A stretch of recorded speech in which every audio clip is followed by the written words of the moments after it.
Bismillahirrahmanirrahim. Assalamualaikum warahmatullahi wabarakatuh.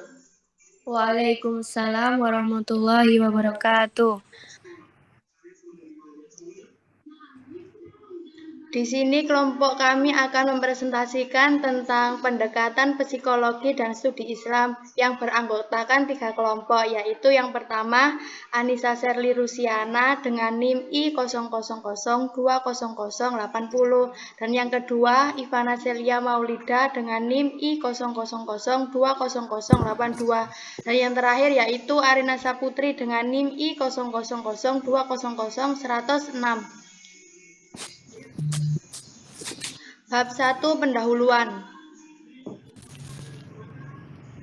Latar belakang. Pendekatan secara psikologi merupakan salah satu pendekatan yang dilaksanakan dalam memahami keagamaan untuk memecahkan suatu persoalan yang sedang dialami oleh para manusianya. Dalam pendekatan psikologi, ini sangat berguna untuk mengetahui beberapa tingkat pemahaman kita tentang keagamaan yang telah kita pahami dan yang telah diamalkan seorang muslim, seperti halnya mengetahui beberapa pengaruhnya sholat, berzakat, berpuasa, dan ibadah-ibadah yang lainnya dalam kehidupan manusia. Dengan mempelajari dan mempraktekkan psikologi agama ini dalam kehidupan sehari-hari, maka diharapkan dapat mengelola seseorang yang mengerti psikologi agama. Tentunya akan dekat dengan agama juga. Jika seseorang sudah dekat dengan agama, maka akan bermanfaat atau berpengaruh terhadap perilakunya dalam kehidupannya sehari-hari tentunya. Psikologi agama ini juga bermanfaat bagi seseorang dalam hal pemecahan masalah. Pada umumnya, jika seseorang mengerti akan psikologi agama, maka bisa dipastikan cara pandang seseorang tersebut dalam menghadapi masalah juga akan berbeda. Begitupun dalam pemecahan masalah tersebut. Pengaruh psikologi dalam kehidupan. Sebagai sebuah disiplin ilmu, psikologi banyak diharapkan dapat menjelaskan adanya fenomena-fenomena atau problem-problem umat manusia, khususnya umat Islam. Untuk itu, perlu ada integrasi antara psikologi dan Islam. Tujuan penelitian ini adalah untuk mengetahui bagaimana pengertian psikologi dan studi Islam dan bagaimana pendekatan psikologi dalam studi Islam. Next. Rumusan masalah, yaitu yang pertama, apa yang dimaksud pendekatan psikologi dan studi Islam. Yang kedua, apa saja metode-metode pendekatan psikologi dalam Islam. Yang ketiga, apa saja manfaat psikologi dalam Islam. Yang terakhir, yaitu yang keempat, apa saja contoh pendekatan psikologi tersebut.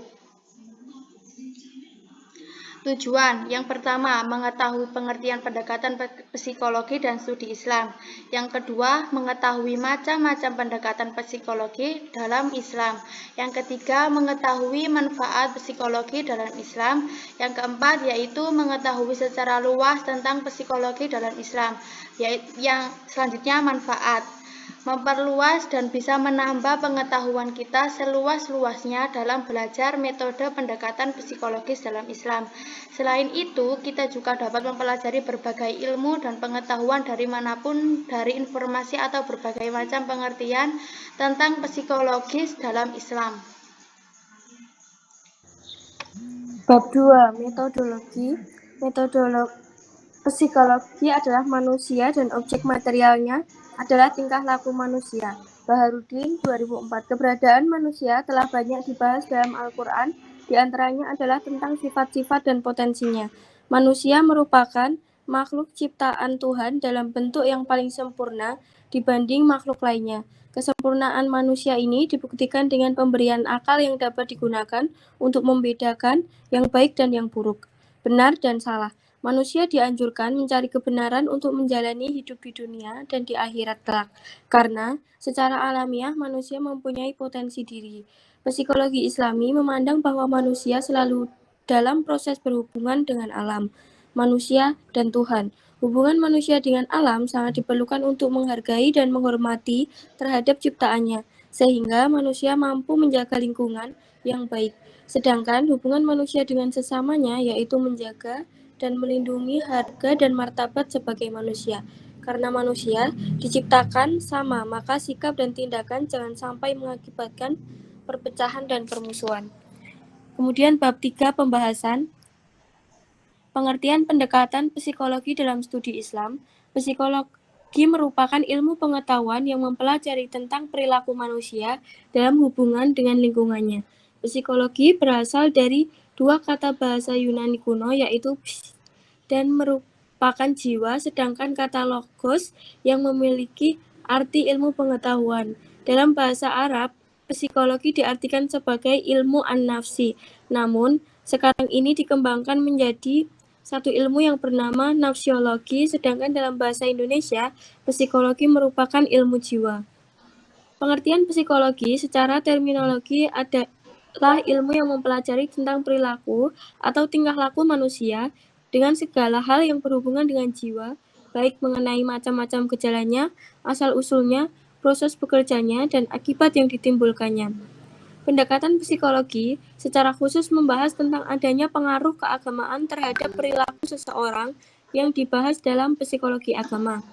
Psikologi agama yaitu cabang dari ilmu psikologi yang secara umum berkaitan erat dengan tingkah laku manusia yang kaitannya dengan keyakinan pada agama yang sedang dianutnya. Studi Islam, Islamic Studies adalah suatu ilmu yang menjelaskan tentang keislaman, meliputi tentang sejarahnya, ajarannya, kelembagaannya, ataupun dalam kehidupan para umatnya. Agama merupakan keilmuan yang mendasar pada keyakinan dan kepercayaannya secara batiniah kepada Sang Penciptanya. Dengan adanya mempelajari sebuah perilaku manusia yang dipengaruhi oleh keyakinan sebuah agama sehingga akan berdampak baik terhadap kaitannya pada manusia dengan manusia lain dalam sebuah kehidupan bersosial maupun bermasyarakat. Ada dua objek utama yang menjadi kajian pada psikologi Islam, yaitu tentang kesadaran beragama, religion consciousness, dan pengalaman beragama, religion experience.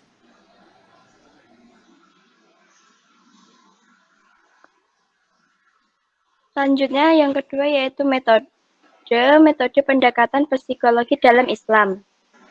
Beberapa metode pendekatan psikologi antara lain yaitu yang pertama pendekatan struktural. Pendekatan struktural bertujuan untuk mengetahui pengalaman seseorang menurut tingkatan, jenis, dan kategori tertentu. Struktur yang digunakan oleh pengalaman tersebut yaitu teknik pengalaman dan introspeksi. Pendekatan ini merupakan pendekatan yang biasa digunakan oleh Wilhelm Wundt. Yang kedua yaitu pendekatan fungsional. Pendekatan fungsional berfungsi untuk mengetahui dan memahami peran keagamaan yang mempengaruhi perilaku manusia. Pendekatan ini digunakan pertama kali pada tahun 1910 Masehi oleh penemu ruang laboratorium psikologi pertama di Universitas Harvard, Amerika, yaitu William James. Yang ketiga yaitu pendekatan psikoanalisis. Pendekatan psikoanalisis atau biasa disebut sebagai psikoanalitik yang dikembangkan oleh Sigmund Freud. Menurutnya sebuah perilaku berasal dari sebuah proses yang tidak disadari. Proses tersebut mencakup pemikiran, keinginan, rasa takut yang tidak disadari oleh manusia namun berpengaruh kepada perilakunya. Dengan adanya hal tersebut, menjadikan jalan pelampiasannya melalui mimpi, kebiasaan, salah berbicara, dan gejala penyakit jiwa lainnya. Yang keempat, pendekatan fenomenologis. Pendekatan fenomenologis ini mendasarkan perhatian kepada pengalaman yang subjektif berhubungan dengan pandangan pribadi mengenai yang dihadapinya. Pendekatan ini berupaya untuk memahami sebuah kejadian yang dialami seseorang tanpa adanya beban prakonsepsi. Pendekatan fenomenologis biasa disebut juga sebagai pendekatan humanistik, yaitu kekuatan motivasi utama seseorang adalah kecenderungan terhadap pertumbuhan dan aktualisasi diri. Yang ketiga, manfaat psikologi dalam Islam. Pendekatan psikologi agama bermanfaat sebagai alat untuk menanamkan ajaran agama Islam dalam jiwa manusia sesuai dengan tingkatan usianya. Selain itu, pendekatan psikologi juga digunakan untuk mendeskripsikan tentang sikap keagamaan seseorang dalam kehidupan sehari-hari. Dapat pula digunakan sebagai pengobatan jiwa dan mental seseorang pada rumah sakit maupun lembaga permasyarakatan. Kontribusi pendekatan psikologi dalam studi Islam. Yang pertama yaitu membantu menyelesaikan permasalahan keagamaan seorang muslim.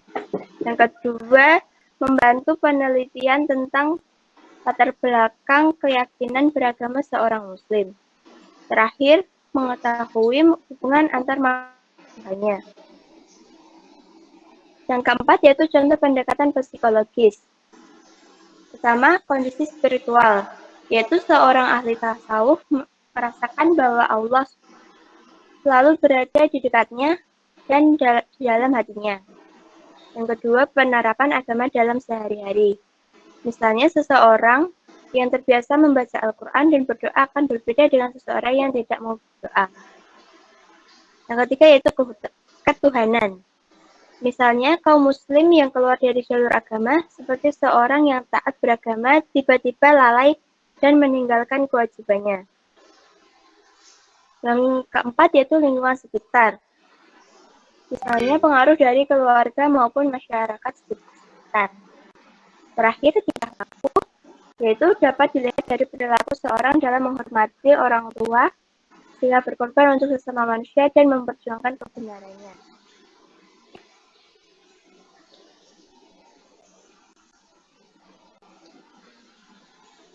Sekian dari kelompok kami. Apabila ada salah kata atau salah ucap, mohon dimaafkan. Sekian. Assalamualaikum warahmatullahi wabarakatuh.